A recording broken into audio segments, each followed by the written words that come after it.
Bonjour à tous, alors avant tout, je tenais à vous dire que ce thème me touche tout particulièrement. Alors pourquoi, me direz-vous? Ah ben oui, pourquoi? Eh bien parce que pendant plusieurs années, j'ai été le propriétaire d'un aquarium récifal et durant la même période, j'ai pu gérer un site internet et un forum de discussion sur le sujet, donc ce thème me tient particulièrement à cœur.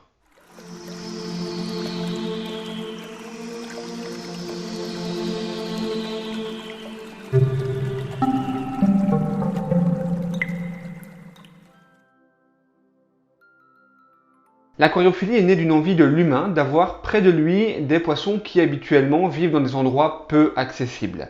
Qu'ils soient d'eau douce, d'eau de mer, de l'Amazonie ou de la Grande Barrière de Corail, l'envie reste la même, avoir près de soi des animaux exotiques. Personnellement, j'ai maintenu des aquariums d'eau de mer peuplés de poissons et de coraux, qu'on appelle aquariums récifaux.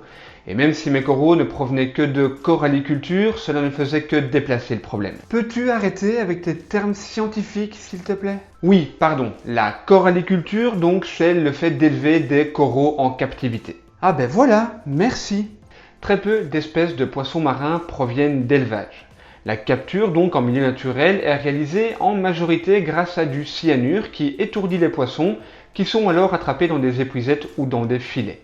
Le cyanure de sodium, pour être précis, est également utilisé pour l'extraction de l'or et est particulièrement toxique pour l'homme, pour l'environnement et pour les espèces marines, y compris ces fameux poissons capturés en milieu naturel. Mais alors, il n'existe pas un autre moyen de capture? Alors si, mais ça ne va pas être moins impactant. Les captures peuvent également être réalisées à l'aide de dynamite qui choque et qui étourdit les poissons tout en détruisant les récifs. Jusqu'à 60% d'entre eux meurent même avant d'être exportés, ce qui représente plusieurs centaines de millions d'individus. La seconde étape donc est l'exportation. Des heures et des heures passées dans des petits containers en plastique avant d'arriver dans le pays de destination. Une fois arrivés dans les magasins, ils sont souvent placés dans des aquariums bien trop petits, remplis avec d'autres espèces de poissons et parfois totalement incompatibles. D'ailleurs, très peu de magasins réalisent une quarantaine. Une quarantaine pour les maladies?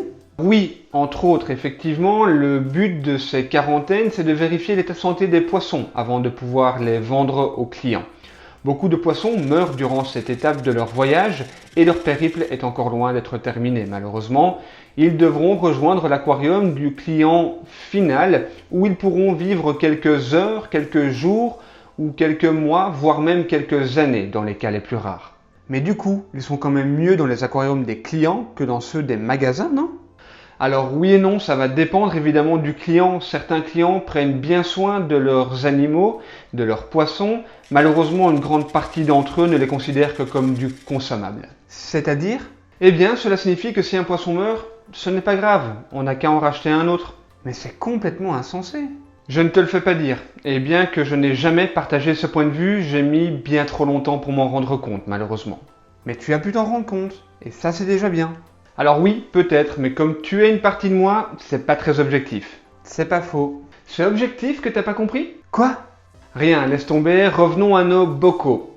Une fois passé par toutes ces péripéties, le poisson arrive donc dans l'aquarium du client final. En moyenne, 10 à 20% de ces poissons meurent également durant cette étape de leur voyage. Du moins au premier jour dans l'aquarium. Et pour ceux qui vivent encore, eh bien, sans parler évidemment de la taille de leur nouvel environnement, ils doivent supporter les bruits, les scènes, la lumière virtuelle, les variations de température et tous les polluants domestiques. Sans compter les personnes qui tapent sur les parois de l'aquarium pour faire réagir le poisson en pensant que ça l'amuse. Et ce n'est pas le cas? Alors évidemment que non, le poisson quand il réagit c'est qu'il est effrayé. Il peut même sauter hors de l'aquarium ou se jeter contre une paroi, ce qui peut les tuer ou ce qui peut les blesser gravement.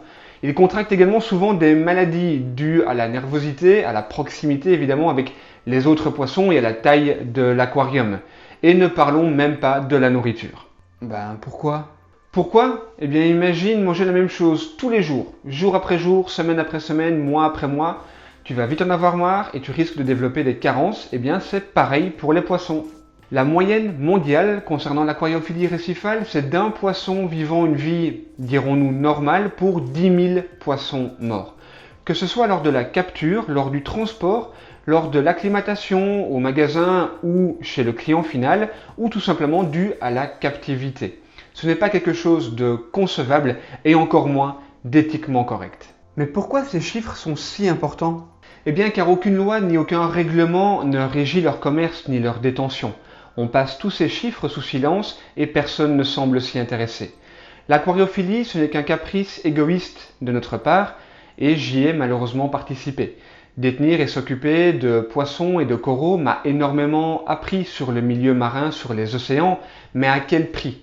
Est-ce que tout cela en valait vraiment la peine? Je ne pense pas, et malheureusement les conséquences de notre égoïsme sont mortelles pour les poissons.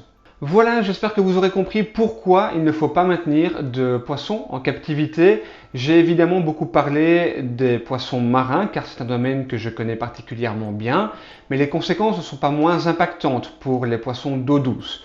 Donc qu'ils soient d'eau douce ou d'eau de mer, ne maintenez pas de poissons en captivité, même pour faire plaisir à votre enfant.